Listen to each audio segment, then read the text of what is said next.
So we're down in the basement here. It's a little messy from the framing, but we'll get it cleaned up before it's time to pour the slab down here. A little bit interesting of a detail down here. We're going to be pretty much wrapping this whole house, interior-wise, in a 4-inch XPS foam and extruded polystyrene. Probably going to be more of the blue stuff like you see under the plates, but in a more of a standard load-bearing capacity instead of the high load that's up there. So that's going to be 4 inches of foam on the foundation walls and then 4 inches of foam under the slab. Everything's going to be sealed in tape, so that's our air barrier actually for the basement and for under slab air barrier. After the 4 inches of foam, there is a 2x4 wall that'll be filled with an R22 bat insulation going around the whole area. So in the end, we're looking about an what is that, 42? No, 2x4, R14. R14 plus R20 in the 4-inch, so R34, that makes more sense. R34 in the basements, and then R20 under slab. That's something that was modeled by the energy advisor, so it wasn't something we picked. They modeled it for the net zero, and then they gave us a description of what needed to be done. Because there's lots of different ways you could do the basement insulation. To get the same or very similar R34, we could have done an R10 foam and then an R24 bat insulation out of a 2x6 wall. That would actually be a cheaper option than the option we did, but in the model that doesn't work. So it's the same R value in theory, but in practice it doesn't work out that way because you have the thermal bridging of the studs and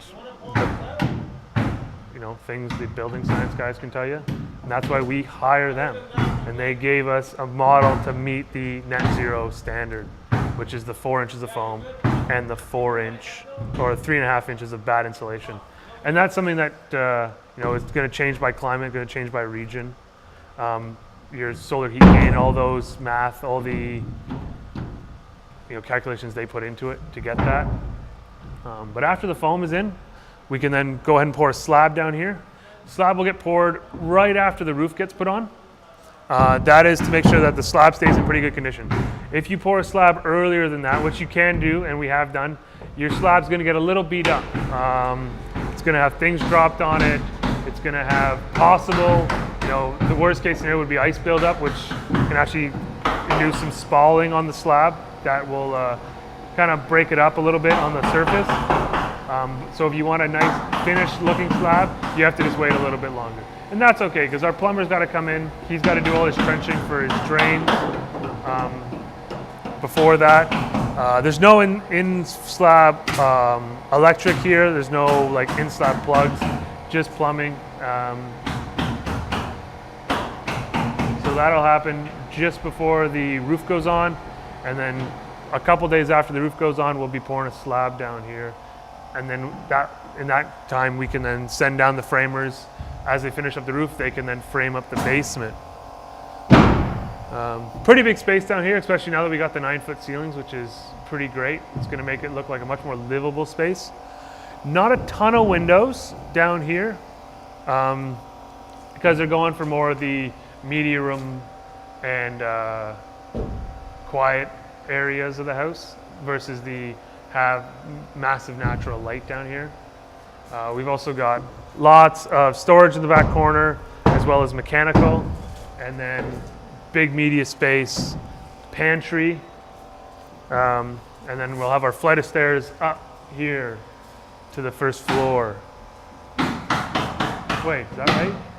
Yeah, the stairs go that way.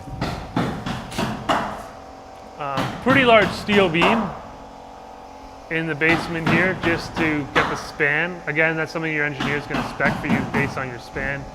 That there is a W310 by 52, if I remember correctly, when I ordered it a long time ago. So for Imperial, that's like a W12 by something. I don't remember. The steel beam is installed flush with the top of the foam, and then there's a plate nailed on top of it and floor joist bear on it but that means we have absolutely 0 posts in this basement, which is why that big steel beam's there. You could go with a much smaller steel beam if you could squeeze a post in somewhere, but this just leaves you all the options forever where you can put walls anywhere in this basement, and there's absolutely no load to worry about, which is pretty nice. You can see the eye joists, the standard eye joists. 12 inches on center in some places, like above our head here, and over at the front of the house where they got the bigger spans. 16s most other places where we got the shorter spans, so at the stairs and on the far side of the steel beam. It does make the layout a little weird, but nothing too complicated. And that's just to get the span out of them that we needed. The other choice would have been to go to a deeper floor joist, and that would have gotten us the span as well. That choice was not taken actually because of height restrictions. So, you know, we're that close to our maximum height where on an 11 and 7/8 joist versus a 14 or 16-inch joist is actually too much for us to get the height. So, you know, if we would have gone with a deeper joist and less of them, we'd be over our maximum height and they would have lost like a 9-foot ceiling somewhere. So went this route just to get them the 3 9-foot ceilings and keep us just under legal limits, which is what everyone wants now. Maximize square footage of the lot. Not a lot of land anymore. Kind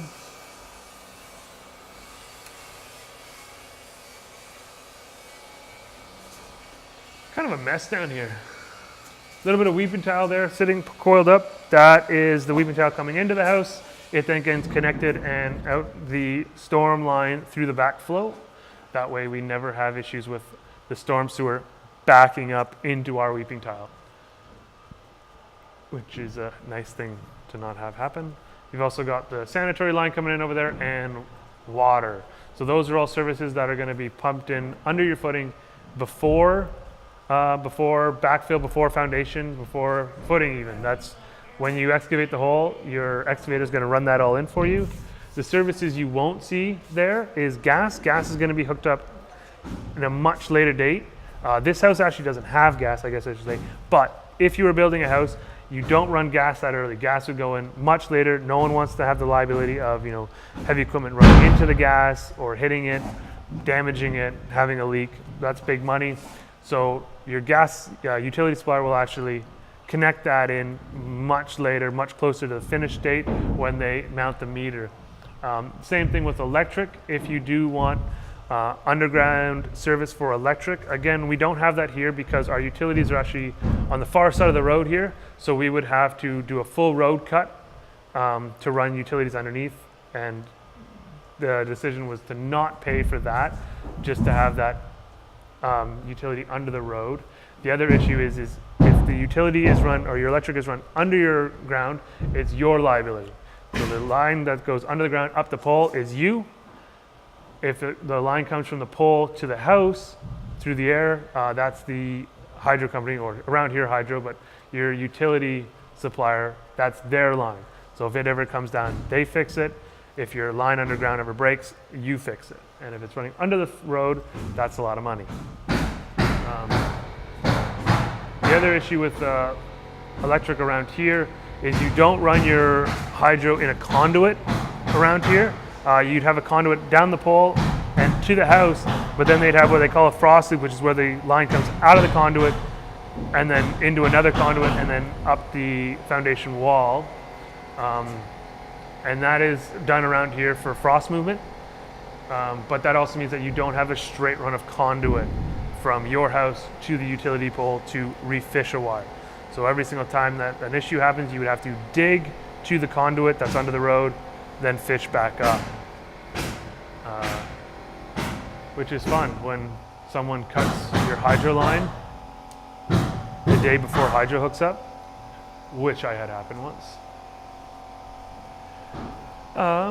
That's about it for in your basement.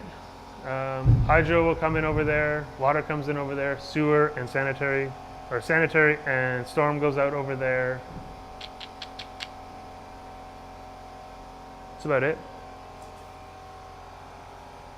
lots of foam, pour a nice slab, done. Call it a house.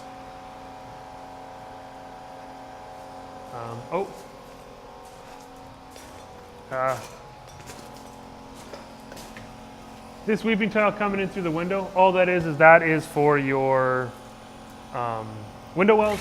They just pump in a lot of it into here just to make sure it doesn't get buried when you backfill. So they throw it in the house, you backfill it. This will get cut off right around the window well height in a much later date when your window wells are actually going in for the final time.